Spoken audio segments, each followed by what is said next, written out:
मित्रों नमस्कार। मैं डॉक्टर अशोक अयोध्यावासी यूट्यूब चैनल पर आप सभी का स्वागत करता हूं। आज के वीडियो का विषय है शरीर के वेग।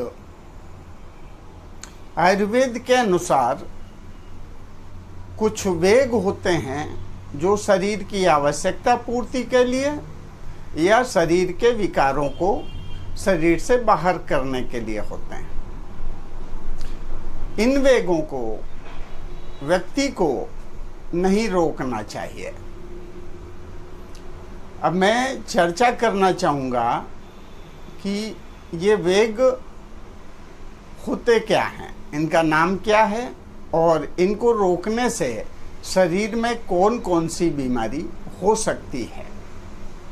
अब मैं शरीर के इन वेगों की चर्चा करूंगा। पहला वेग है अधोवायु। अधोवायु जो गुदामार्ग से बाहर आती है,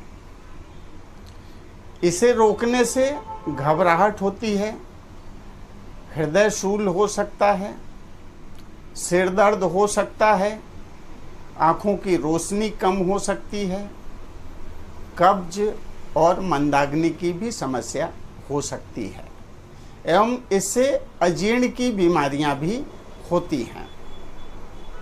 दूसरा वेग है मल वेग यानी शौच। तो अगर मल वेग को रोका जाता है तो इससे उदरशूल, उदावर्त, मंदाग्नि, अजीर्ण या पेशाब में रुकावट, गैस बनना और हड्डियों में दर्द इत्यादि रोग पैदा हो सकते हैं। इसलिए मल वेग को भी नहीं रोकना चाहिए। तीसरा है मूत्र वेग।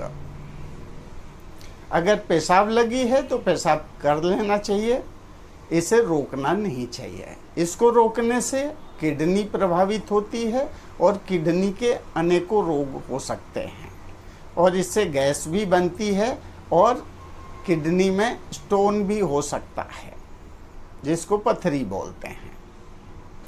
चौथा वेग है डकार। तो डकार पेट की जो अतिरिक्त वायु होती है वो डकार के द्वारा बाहर निकलती है। इसे रोकने से यह वायु समस्त शरीर में फैल जाती है और दर्द हो सकता है, शरीर में कंपन हो सकता है, अफारा हो सकता है, खांसी हो सकती है, हिचकी आ सकती है इत्यादि अनेक प्रकार के रोग आपको हो सकते हैं। पांचवा वेग है तृषा वेग। तृषा वेग यानी कि प्यास लगना। तो अगर प्यास लगी है और आप पानी ना पिएं तो आपके शरीर में जलन हो सकती है, कंठ सूखने की समस्या हो सकती है, कब्ज हो सकती है, मूत्र में जलन हो सकती है, घबराहट होती है और हृदय में भी जलन हो सकती है। प्यास लगने पर अगर बहुत अधिक देर तक पानी ना मिले तो प्राण भी खतरे में पड़ जाते हैं। इसलिए तृषा वेग को भी रोकना नहीं चाहिए। प्यास लगी है तो पानी पी लेना चाहिए। छठा है क्षुधा वेग। क्षुधा वेग यानी कि भूख लगना। तो अगर भूख बहुत तेज लगी है तो खाना खा लेना चाहिए। अगर भूख लगने पर आप खाना नहीं खाते हैं तो आपकी भूख कम हो जाती है, आप मंदाग्नि के शिकार हो जाते हैं। ध्यान रखें, उपवास करने से शरीर की शुद्धि तो होती है, लेकिन उपवास अगर बहुत अधिक समय तक, बहुत दिनों तक रखा जाए तो इससे आपका शरीर कमज़ोर हो जाएगा। उपवास स्वस्थ लोगों को ही रखना चाहिए, स्वास्थ्य की रक्षा के लिए। कोई व्यक्ति अगर रोग से कमज़ोर हो गया है तो उसे उपवास नहीं रखना चाहिए। ज़बरदस्ती अगर खाना नहीं खाते हैं, डाइटिंग करते हैं, बहुत कम खाते हैं तो शरीर में दर्द हो सकता है, अरुचि हो सकती है, चक्कर आना शुरू हो सकता है, शरीर में कंपन हो सकता है, वजन घटने की समस्या हो सकती है, ब्लड प्रेशर कम हो सकता है और खाना ना मिलने से व्यक्ति की मृत्यु भी हो सकती है। इसलिए क्षुधा वेग को भी रोकना नहीं चाहिए। 7वां है छींक। तो छींक अगर रोकते हैं तो मस्तिष्क के विकार पैदा होते हैं। छींक के द्वारा मस्तिष्क के विकार हमारे शरीर से बाहर होते हैं। इसे रोकने से सिर दर्द, मानसिक समस्या इत्यादि रोग हो सकते हैं। 8वां है निद्रा वेग, यानी कि नींद का वेग। तो अगर नींद आई है तो नींद पूरी कर लेना चाहिए। नींद को रोकने से आँखों में जलन, सिर दर्द, आलस्य, उबासी ये सब समस्याएं पैदा होती हैं। 9वां है खांसी।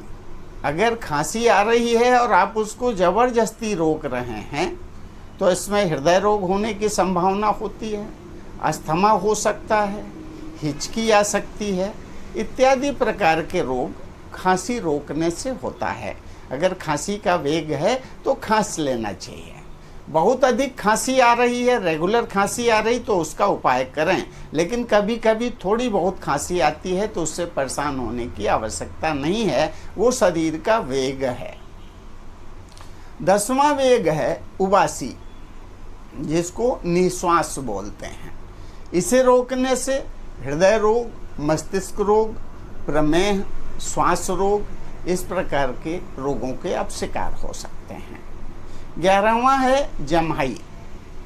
तो अगर जम्हाई आ रही तो जम्हाई लेना चाहिए और किस कारण से जम्हाई आ रही है उस कारण को दूर करना चाहिए। इसे रोकने से सिर दर्द, गर्दन और चेहरे में ऐंठन इत्यादि की समस्या हो सकती है। 12वां वेग है अश्रु। कई बार हम बहुत खुश होते हैं या बहुत दुखी होते हैं तो आंसू आते हैं। इस वेग को भी रोकने का प्रयास नहीं करना चाहिए। आंसू आ रहा है तो उसे निकल जाने देना चाहिए। अगर इसको रोकते हैं तो इससे पीनस या आँखों की समस्या, गर्दन पीड़ा, भ्रम इत्यादि रोग हो सकते हैं। और 13वां है वमन।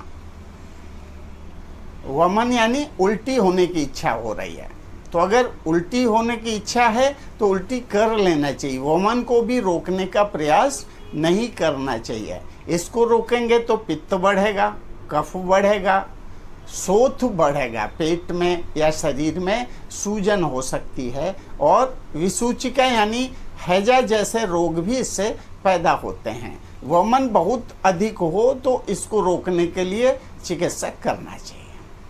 और 14वां वेग है काम। कामेच्छा को रोकने से भी अनेक प्रकार के रोग पैदा होते हैं। तो ये 14 वेग हैं शरीर के, जो शरीर के विकारों को दूर करने के लिए या शरीर की आवश्यकता की पूर्ति के लिए होते हैं। तो इस पर ध्यान रखना चाहिए, जबरदस्ती इनको रोकने का प्रयास नहीं करना चाहिए, नहीं तो हम अनेक रोगों के शिकार हो जाते हैं। यह वीडियो अगर आपको अच्छा लगा तो आप मेरे वीडियो को लाइक करें, शेयर करें और कमेंट अवश्य करें। कमेंट करने से मेरा मनोबल बढ़ता है। आप लोग मेरी प्रेरणा हैं। जैसा आप कमेंट करते हैं उसी हिसाब से मैं और अच्छा वीडियो बनाने का प्रयास करता हूं। तो इसलिए अपने विचार कमेंट में हमें अवश्य भेजें। और चलते चलते एक निवेदन करना चाहूँगा कि अगर ये मेरा वीडियो आप पहली बार देख रहे हैं तो मेरे चैनल को सब्सक्राइब करें और घंटी की बटन को क्लिक करना ना भूलें, जिससे मेरे वीडियोज आप तक तुरंत पहुंचते रहें। इसी के साथ में मैं अपनी बात समाप्त करना चाहूँगा। जय धन्वंतरी, जय आयुर्वेद।